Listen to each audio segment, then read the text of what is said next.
Did you know there's a ghost town hidden right in the middle of one of Canada's busiest suburbs? It's a place with a dark and mysterious past, almost completely erased from memory. Today, we're journeying back in time to uncover the forgotten story of German Mills, located in what is now Markham, just north of Toronto. Imagine this. It's the late 1700s. The land we know as bustling suburban streets is a dense, untamed wilderness. This is where our story begins, with a charismatic but shadowy figure named William Berczy. He wasn't just an artist and architect. He was a colonizer with a grand vision and a past shrouded in secrets. Some historians whisper that he might have been a spy, using his artistic talents as a cover for more clandestine activities across Europe. In 1794, Berczy led a group of 64 German families, promising them a prosperous new life in the Americas. After a treacherous journey from Germany to New York, and then a grueling trek north, they arrived in Markham Township. They were promised land, but what they found was unforgiving forest. Their mission? To build a settlement and, more importantly, to help carve out a crucial road for the British Crown, Yonge Street. Life in German mills was brutal. These families, many of whom were weavers and tradespeople, not farmers, had to clear massive trees with basic tools. They built log cabins and faced starvation during the infamous Hungry Year of 1795. They survived on whatever they could forage, roots, butternuts, and even boiled leaves. Their dream of a new beginning was turning into a nightmare of relentless hardship.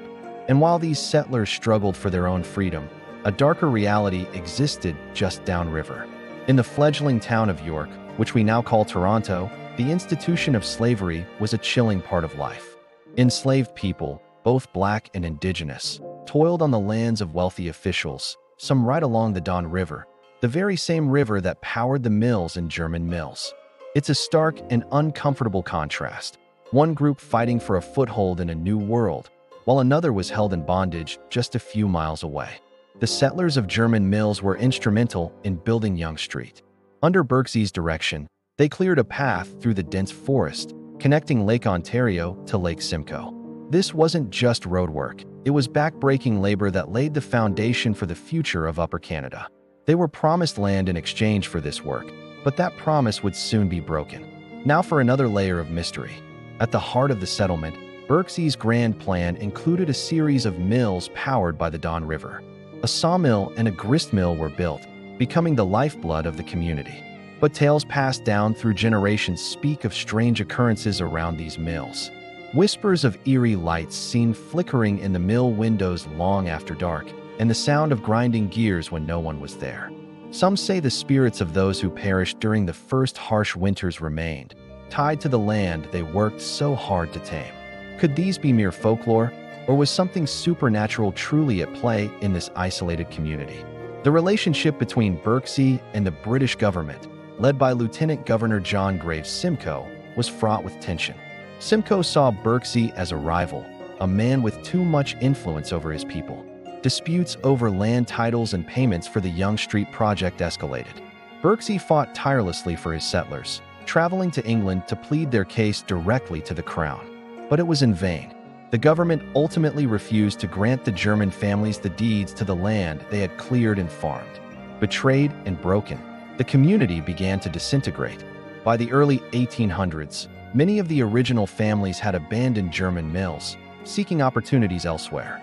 Berczy himself left Canada, a defeated man, and died in New York City in 1813, his grand vision for a German utopia in ruins. As the years went by, nature began to reclaim what was once a bustling pioneer settlement. The mills fell into disrepair, the log cabins rotted away, and the fields returned to forest. New waves of settlers came to the area, but the memory of German mills and its founding families faded like an old photograph.